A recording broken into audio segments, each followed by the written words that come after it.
Докторе Беќаровски, вашето име беше злоупотребено за лажна реклама за медицински препарати.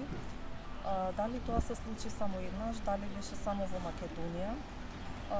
И дали имате сознание колку ваши колеги беа злоупотребени на ваков начин? Вака, голем број на колеги беа злоупотребени, всушност сите кои што нешто изначат во јавноста. Ке мене беше малку поспецифично, бидејќи лажното интервју кое наводно сум го дал беше фактички на српско-хрватски јазик. После тоа испадна дека наводно домејнот се наоѓа во Босна и Херцеговина и беше наменето наводно за пазарот во Србија почетно. Бев представен како кардиолог, иако сум токсиколог. Револуционерен чај, некој мислам дека беше упрашање кој што ги прочистоа комплетно крвни садови, беше направен оној класичен интервју текст во кој што наводно беа поставувани прашања на кои што ја давав некои смешни одговори и така натаму. Во однос на законската процедура по натаму, јас го пријавив секако случајот, меѓутоа после испадна дека се работи за некој домен кој што не е од нашава држава, така што ме упатија да се тужам и така натаму во Босна и Херцеговина, секако дека кој ќе ги тера тие процедури. Во државава нема за сега и полок на тоа што би се случи ако пријавите? Апсолутно нема, имаше после тоа и уште еден смешен обид за фотомонтажа правење во некој од порталите, дека наводно сум уапсен, дури сликата од мојата профилна слика беше имплантирана на туѓо тело, како ме приведуваат во лисици, зашто сум ја кажал вистината за короната и така натаму. Дали тие лекови или препарати се опасни по здравјето на луѓето? Дали имате сознание некои луѓе дали ги порачале, дали ги пиеле? Реално, конкретно за овој производ неам сознание, бидејќи се работеше за сајт кој што сосема случајно налетав, зашто беше од српскиве сајтови објавена информацијата. Сигурно дека некој ги нарачал. Најчесто се работи за реално препакувана вода, што е единственото добро во целата работа, зашто секако се работи за едно од многуте измами кои што се случуваат во ден денешен, меѓутоа конкретни сознанија не знам.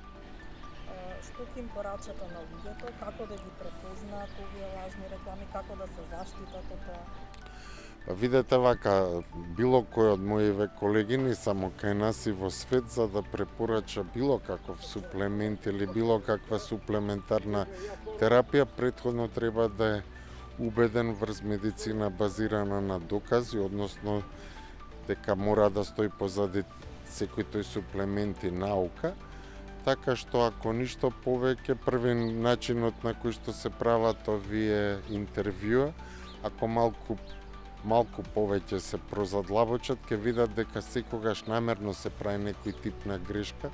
Значи, ако е токсиколог се представува како кардиолог, ако е кардиохирург ќе се представи како ревматолог и така натаму, значи никогаш не се дава вистинската професија, за после тоа најверојатно да не сносат законски последици. Така што секогаш кога ќе наидат на такви интервју, малку нека просрфаат полево и подесно од информацијата, нека проверат.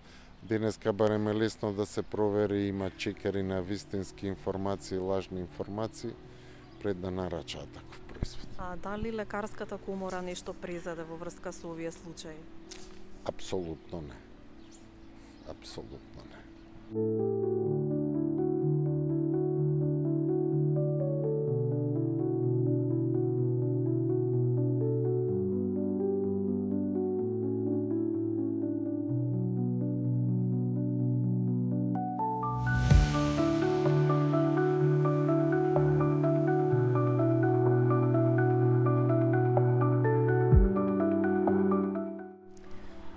На интернет просторот, особено на социјалните мрежи, се појавуваат лажни реклами за медицински препарати, за лекови. Наши познати лекари веќе беа злоупотребени дека лажно ги рекламираат.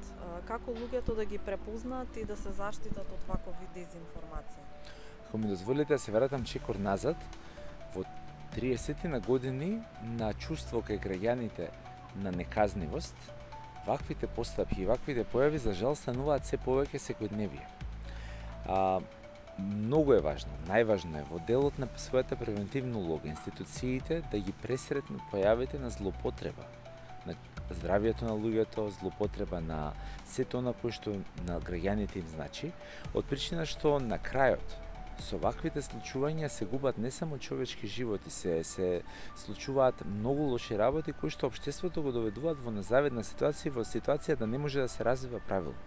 Мора да разбереме дека нашиот најголем ресурс се луѓето. И како институции сите постојат и се формирани платени од правите на граѓаните и компаниите за да ги заштитуваат граѓаните, за да градат правна рамка и за да создадат клима во која што секој се чувствува слободен и да може да го оствари тоа што го сака.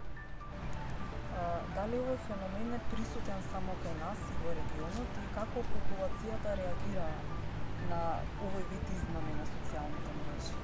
Не е само кај нас присутен феноменот, меѓутоа на Балканот и во земјите каде што бројот на луѓе кои што се во ризик од сиромаштија, но во исто време и кои што се со послаби дигитални вештини, ја прави идеалната комбинација да се случуваат и да виреат вакви негативни дигитални измами.